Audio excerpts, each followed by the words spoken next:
Bismillahirrahmanirrahim. Assalamualaikum warahmatullahi wabarakatuh. Gimana kabarnya anakku sekalian? Mudah-mudahan kalian tetap sehat, tetap semangat, dan tetap mau belajar matematika dengan saya. Kali ini kita akan membahas soal ujian tulis atau utul Universitas Gajah Mada.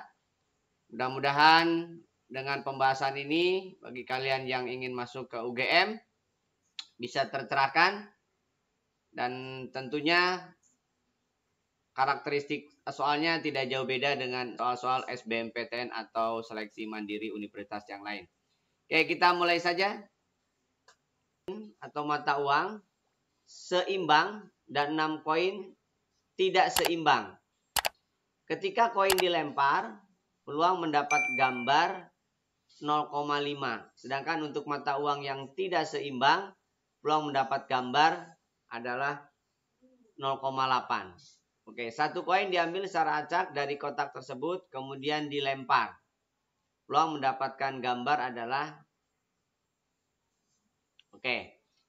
jadi di sini ada 2 jenis koin, 4 koin seimbang, kemudian 6 koin tidak seimbang. S seimbang, T tidak seimbang. Gitu ya. Kemudian diambil sebuah koin. Ambil satu koin kan? Satu koin diambil. Ambil satu koin. Kemungkinan pertama, misalkan terambil koin yang seimbang. Kemungkinan yang kedua, koin yang tidak seimbang. Kalau terpilih misalkan koin yang seimbang, berarti peluangnya kalau dilempar, peluang mendapatkan gambar ya berarti setengah. Sedangkan kalau yang diambil adalah yang tidak seimbang, peluang mendapatkan gambar adalah 0,8 gitu ya. Nah, sehingga kalau misalkan ditanya berapa peluang mendapatkan gambar, berarti kemungkinannya adalah kalau misalkan satu koin diambil, peluang terpilihnya koin yang seimbang itu adalah 4A adalah 4/10 ya, karena ada 10 kali setengah. Sedangkan kejadian yang B yang terambil ada tidak seimbang, berarti 6/10 kali 0,8. Nah, kalau dihitung berarti ini berapa nih? Coret 2/10 ya.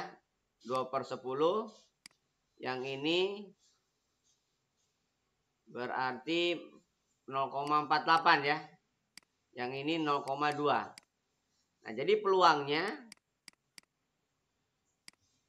A atau B dia saling lepas, berarti peluang A atau peluang B. Kalau peluang A itu 0,2, kalau peluang B berarti 0,48.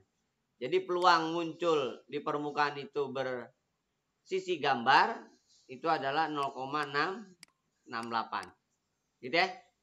Peluangnya adalah 0,668. Bisa dimengerti? Nah, jadi ambil sebuah koin itu memungkinkan terambil yang seimbang, peluangnya setengah. Gambar itu memungkinkan tidak seimbang, peluang gambar itu 0,8. Saat terambil koin yang seimbang, itu kemungkinannya ada 4/10. Kenapa? Karena ada 10 koin kan ya. Maka dikalikan dengan peluang gambarnya 1/2, sehingga hasilnya adalah 0,2.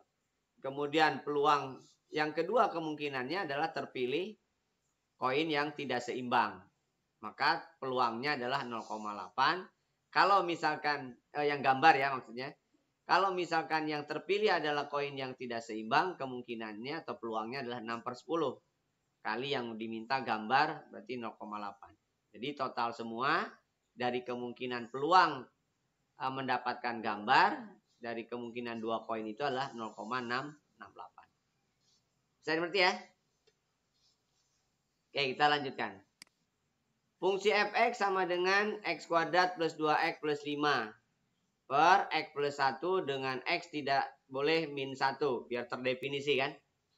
Mencapai maksimum min 3, minimum min 3, maksimum oke, dan seterusnya. Maksimum minimum berarti kan. Oke, kita gunakan fx maksimum saat f aksennya sama dengan 0. Sekarang f aksennya berarti ini anggap dua fungsi, ini U, ini P kan ya. Berarti U aksennya adalah 2x plus 2, kemudian P aksennya adalah 1 ya. Jadi U aksen fx U per P, rumus umumnya adalah U aksen V min P aksen U per P kuadrat. Ini harus 0. U aksennya adalah 2x plus 2 kali P, P-nya adalah X plus 1 min P aksennya 1 kalikan U, X kuadrat plus 2X plus 5 per X plus 1 kuadrat sama dengan 0 kan ya. Ini kali silang, tidak ada masalah, berarti 0 ya. Maka yang dilihat yang atasnya aja. 2X kali X, 2X kuadrat, 2 kali 1, 2 kali 1, berarti 4X ya. 2X tambah 2X, 4X, 2 kali 1, 2. Min X kuadrat min 2X min 5 sama dengan 0. 2X kuadrat dikurangi X berarti X kuadrat. 4X dikurangi 2X berarti 2X. 2 kurangi 5 berarti min 3 ya. Faktorkan berarti X plus 3 kali X min 1 sama dengan 0. Berarti X sama dengan min 3, X sama dengan 1. Oke, itu nilai stasionernya. Nah, dengan demikian, maksimum itu kan saat naik atau turun. Minimum itu saat turun atau naik. Oke, di sini stasionernya di min 3 dan 1 ya. Nah, masukkan ke fungsi F aksennya. Saat 0 misalkan, saya ambil 0. 0 masukin di sini. 0 berarti plus 2. 0 berarti min 5. Berarti ini negatif. Ya. Nah, di sini berarti ada di bawahnya itu selalu positif ya, kecuali min 1. Berarti min 1 dia belok nih, nggak boleh. Karena F aksennya min 1 tidak boleh. Di sini X-nya tidak boleh min 1. Berarti di sini min 1-nya bundaran kosong ya. Ya, ini negatif-negatif. Berarti ini positif, ini positif. Jadi naik, stasioner, turun. Nah, jadi F-3 itu maksimum. Kemudian F1 itu minimum. Berarti maksimum itu saat X-nya min 3. Minimum itu saat X-nya 1. Oke, berarti maksimumnya dicapai saat X-nya min 3. Bisa dimengerti? Gitu ya, jadi F aksen sama dengan 0 itu berarti stasioner. Stasionernya ada 2, stasioner maksimum, stasioner minimum. Oke? Kita lanjutkan. Diketahui P adalah matriks cos X, 2 cos X, sin X, tangen X. Dengan X lebih dari sama dengan 0, kurang dari sama dengan Pi. Jika mutlak P menyatakan determinan PO. Maksudnya determinan P, banyaknya X yang menunjukkan determinannya 0. Oke. Determinan P itu berarti cos X, 2 cos X, sin X, tinggal dikali silang aja ya. Ini berarti cos X kali tan X dikurangi 2 sin X cos X ya. Itu harus 0. Tangen itu kan cos per sin. sin per cos maksud saya. Tangan itu sin per cos.